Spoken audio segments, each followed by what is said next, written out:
kami akan menampilkan suatu podcast yang berjudul Di balik teriakan buruh ada suara dari teori. Bahkan kami dari kelompok sosiologi yang paling keren. Saya Amelia Putriani Tama sebagai editor. Saya Augelia Widewati sebagai netizen. Saya Keisha Zarihati Hayat sebagai narasumber. Dan saya Ciara Sindaceta sebagai host pada podcast kali ini.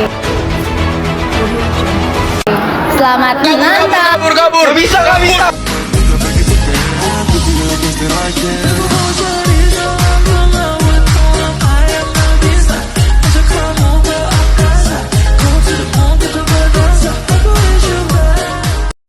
Lu lagunya biasa aja bisa nggak? Lagunya nggak usah. Om Anton lari maraton.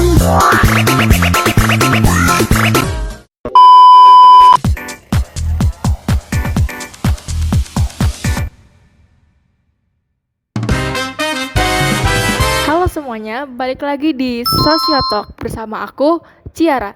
Jadi pada kesempatan kali ini kita akan ngebahas salah satu topik yang mungkin udah sering banget kita dengar, yaitu tentang demo buruh.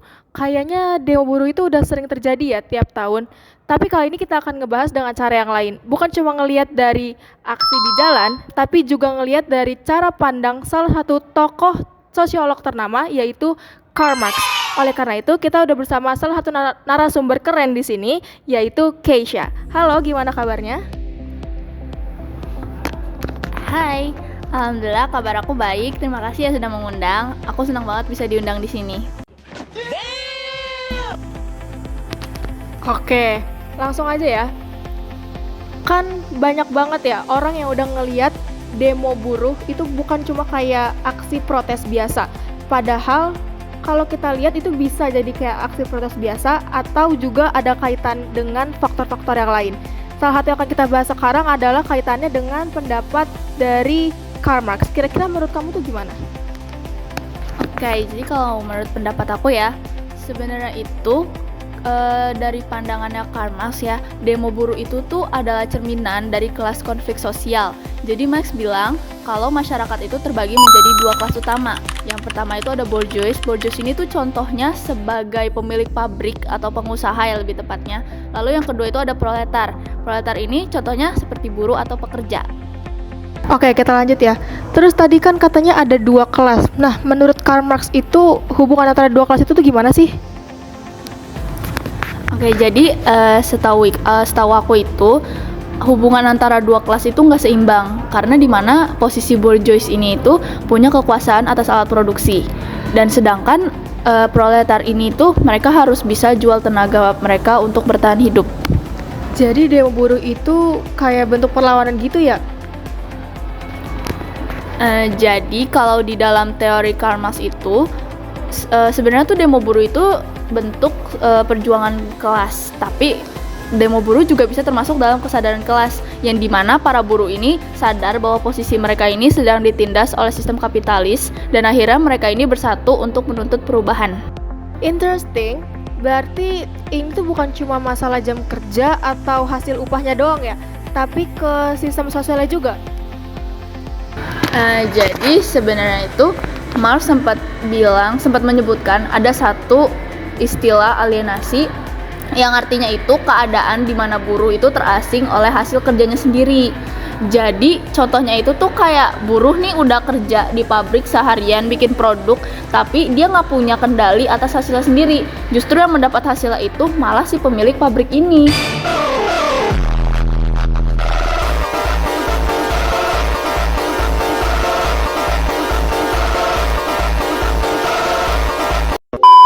Jadi hal-hal kayak gini tuh malah bikin buruh itu merasa dia itu cuman sebagai alat, bukan menjadi manusia bebas.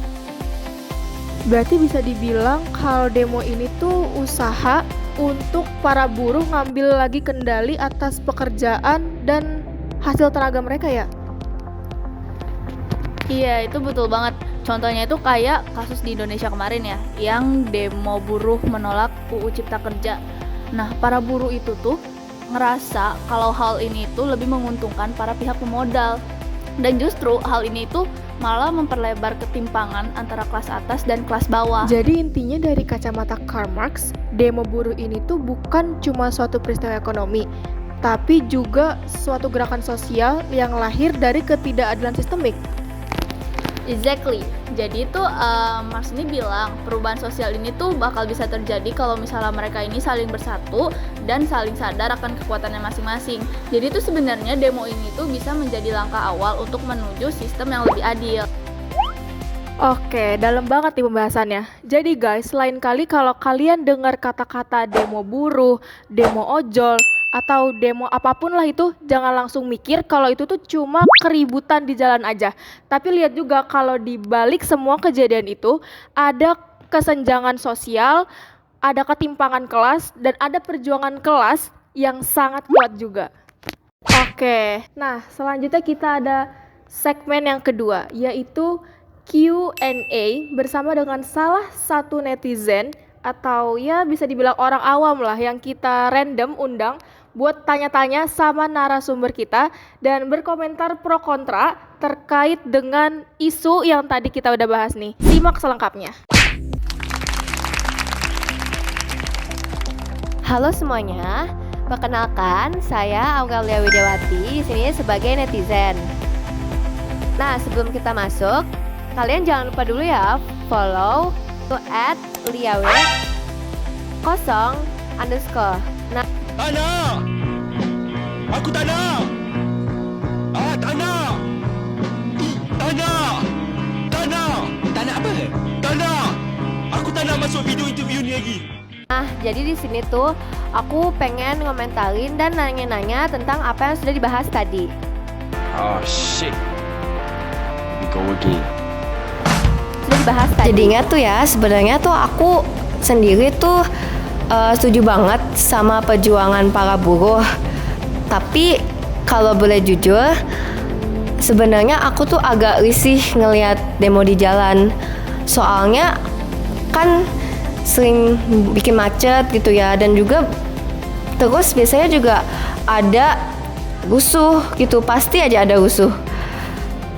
Nah, kayak emang harus banget apa demo tuh kayak gitu? Kenapa nggak lewat cara lain aja, kayak online atau petisi gitu? Iya, jadi sebenarnya tuh pendapat itu tuh udah banyak banget aku temuin dari orang-orang ya.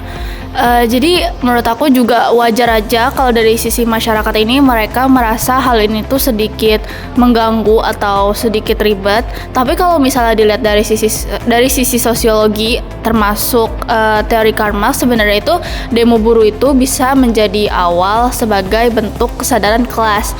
Jadi itu ketika para buruh ini tidak didengar lewat surat, pertemuan, atau petisi, mereka ini tuh akhirnya akan menunjukkan kekuatan kolektif mereka untuk turun ke jalan.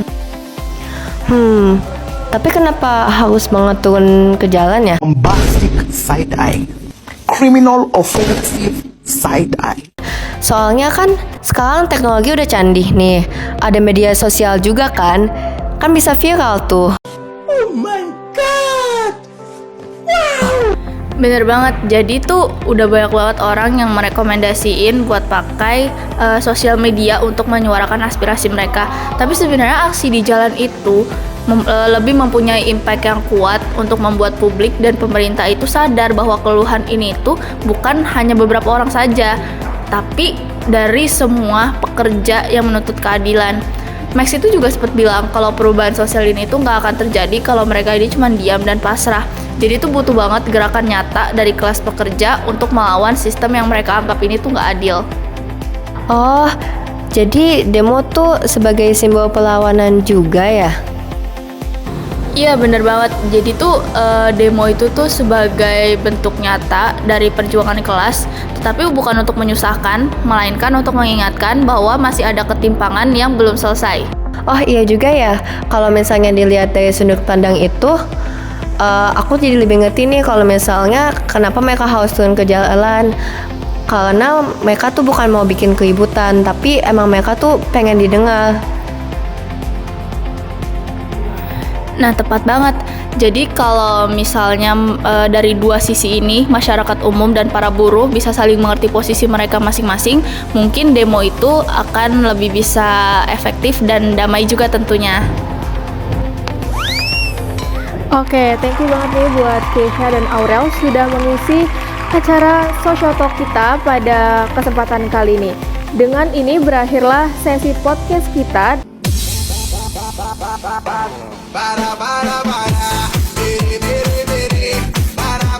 Podcast kita tentang demo buruh yang dikaitkan dengan teori sosiolog terkenal yaitu Karl Marx. Saya Ciara Sadreceta sebagai host. Saya Keisha Zariati Hayat sebagai narasumber. Dan saya Aurelia Widewati sebagai netizen. Kami pamit undur diri. Terima kasih sudah menonton. See you on the next Social Talk. Thank you guys.